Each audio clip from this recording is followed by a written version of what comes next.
Corona virus फिर से पैर पसारता नजर आ रहा है। ताजा मामले नई लहर के भी संकेत दे रहे हैं, लेकिन स्वास्थ्य अधिकारियों और सरकार ने आधिकारिक तौर पर कुछ नहीं कहा है। देश में एक्टिव केस इस वक्त 4000 के आंकड़े के करीब पहुंच चुके हैं। दक्षिण भारत के राज्य केरल में कोविड-19 के सबसे ज्यादा मामले सामने आए हैं। इसके अलावा दिल्ली समेत कई और राज्यों में भी मरीजों का ग्राफ तेजी से ऊपर जा रहा है। देश में इस वक्त सबसे ज्यादा एक्टिव केसेस केरल में हैं। केरल में मरीजों की संख्या 1435 है। महाराष्ट्र में 506, दिल्ली में 483, गुजरात में 338, पश्चिम बंगाल में 331, कर्नाटक में 253, तमिलनाडु में 189, उत्तर प्रदेश में 157, राजस्थान में 69, पुडुचेरी में 38, आंध्र प्रदेश में 30, हरियाणा में 28 और मध्य प्रदेश में 23 है। इनके अलावा गोवा में 10, झारखंड में 11, ओडिशा में 12, जम्मू कश्मीर में 9, छत्तीसगढ़ में 7, बिहार में 5, असम में 5, पंजाब में 6, सिक्किम में 4, अरुणाचल प्रदेश में 3, उत्तराखंड और तेलंगाना में 3, मिजोरम में 2 और चंडीगढ़ में कोरोना का एक मामला सक्रिय है। 24 घंटों में क्या रही स्थिति?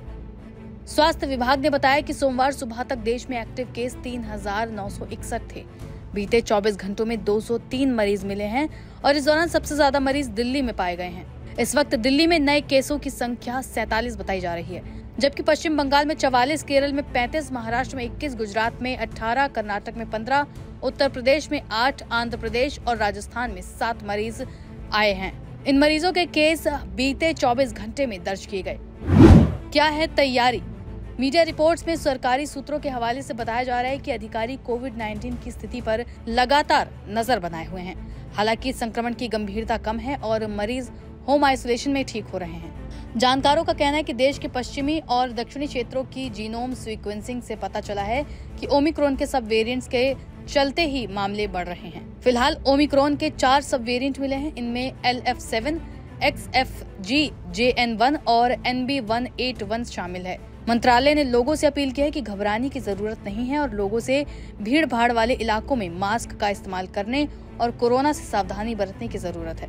जिस रफ्तार से कोरोना के मामले बढ़ रहे हैं, उससे लोगों में भी डर बढ़ रहा है। लेकिन एक्सपर्ट और डॉक्टरों से आप इस वक्त के हालातों के बारे में खुद सुनिए और समझिए कि क्या कुछ बचने के उपाय हो सकते हैं। RML जब फर्स्ट वेव आया था या सेकंड वेव था, थर्ड वेव था, उसमें भी काफी अच्छी तैयारियां थी हमारी और अब तो और पुख्ता हो गई हैं कि जिस जैसे हमारा एक्सपीरियंस बढ़ गया इस चीज को लेके और ऑलरेडी हमारे पास इंफ्रास्ट्रक्चर था और वो हाईली और ज्यादा उसको हमने डेवलप कर लिया है। पहले भी हमारे पास ऑक्सीजन प्लांट शुरू से रहा है, जब से कोविड आया था उससे पहले से हमारे पास ऑक्सीजन प्लांट भी है और ऑक्सीजन जनरेटिंग प्लांट है, स्टोरेज भी हमारे पास है इनफ उसके अंदर।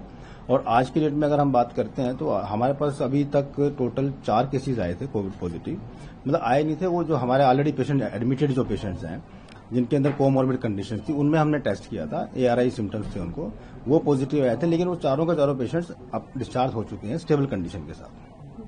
सर, RML अस्पताल की इस वक्त क्या तैयारी है? कितने बेड्स हैं? ICU वार्ड्स की बात करें या फिर और भी जो तैयारियां हैं वो कितनी? हाँ जी, देखिए अभी हमने जैसे ही ये सर्ज आया था, नंबर ऑफ केसेस जब बढ़ने शुरू हुए थे तो जैसे ही इन्फॉर्मेशन हमारे पास आई और गवर्नमेंट की तरफ से जो डायरेक्शन जो आई थी उसके हिसाब से हमने क्या किया था, हमने एक आइसोलेशन सेंटर बनाया था जो 9 बेडेड सेंटर है और उसके अंदर वेंटिलेटर्स हैं और सारी जितनी भी जरूरत की दवाइयां जो है, जरूरत जो एक कोविड मरीज को चाहिए होती हैं उसके इलाज के लिए जो भी व्यवस्था है वो पूरी उसके अंदर है ना। तो अभी तक 9 बेड्स है वो फुल नहीं हुए हैं, लेकिन जैसे ही अगर हमारे पास नंबर ऑफ पेशेंट्स अगर बढ़ते हैं तो हमारे पास एक स्केलेबल प्लान है जिसके अंदर हम प्रोग्रेसिवली नए वार्ड खोलते चले जाएंगे और नए ICUs खोल के हम कोविड के पेशेंट्स का हम उसको उनका इलाज कर सकते हैं। सर, कुछ ऐसा भी हुआ है जब से केसेस बढ़े हैं तो टेस्टिंग भी बढ़ी है? आपने जैसे पेशेंट्स को देखते हैं सिम्टम्स तो टेस्टिंग के लिए रिकमेंड करते हैं? देखिए एक्चुअली मैं तो ये कहना चाहूंगा, जब भी किसी को कोई सिम्टम्स होता है या कोई भी दिक्कत आती है, मतलब कोई भी पेशेंट बीमार पड़ता है, खांसी जुकाम है, गला खराब है, बुखार आ रहा है, सबसे पहले वो डॉक्टर की सलाह लें। अपने आप कुछ ना सोचें कि मुझे भागना टेस्ट कराने के लिए, ऐसा नहीं होना चाहिए, उससे पैनिक ही ना हो। और अभी तक हम सिर्फ जो टेस्ट हमारे यहाँ एडमिटेड पेशेंट्स हैं जो सीवियर मरीज है उसके अंदर हम टेस्टिंग कर रहे हैं। अभी there is no cause of concern? There is no cause of concern, घबराने की कोई जरूरत नहीं है। और मतलब जो जिन मरीजों में कोमॉर्बिड कंडीशंस होती हैं तो कोई भी viral infection, not only Covid, कोई भी इन्फेक्शन जो है वो उसको घातक की तरह उसको साबित हो सकता है। हमारे यहाँ लखनऊ में अभी तक सब ठीक ठाक है। एक अभी केस डिटेक्ट हुआ है, जानकारी में आया है, जो कुछ समय के लिए उत्तराखंड की यात्रा करके आया था। कुछ उसको प्रॉब्लम हुई, पीजीआई में गया था, वहां पे जांच ट्रीटमेंट हुआ। ट्रीटमेंट होने के बाद जब वो डिस्चार्ज होकर घर आ गया तो उसके 1-2 दिन बाद पता चला कि वो कोविड पॉजिटिव था। घर आने के बाद उसको पता चला, उसकी पॉजिटिव रिपोर्ट पीजीआई से 21 मई को प्राप्त हुई है उसके घर में, और वो स्वयं घर पे हैं। सारी फैमिली हेल एंड हर्टी है। सर, कोविड को देखते हुए लखनऊ में कितनी तैयारियां हैं? हमारे यहाँ लखनऊ में हम लोग हमेशा इस तरह की स्वास्थ्य संबंधी समस्याओं के लिए हमेशा तैयार हैं। अभी कोविड से रिलेटेड अभी कोई एडवाइजरी न तो भारत सरकार ने न तो हमारी स्टेट गवर्नमेंट ने जारी की है। हम लोग इसलिए अभी स्पेशल किसी के लिए कोई नहीं। हाँ, हम लोग हमेशा अलर्ट हैं। अपने लोगों से यूनिवर्सल प्रिकॉशन जो लिए जाने चाहिए वो हमेशा लेते रहना है। Nothing else, nothing too serious, nothing to worry.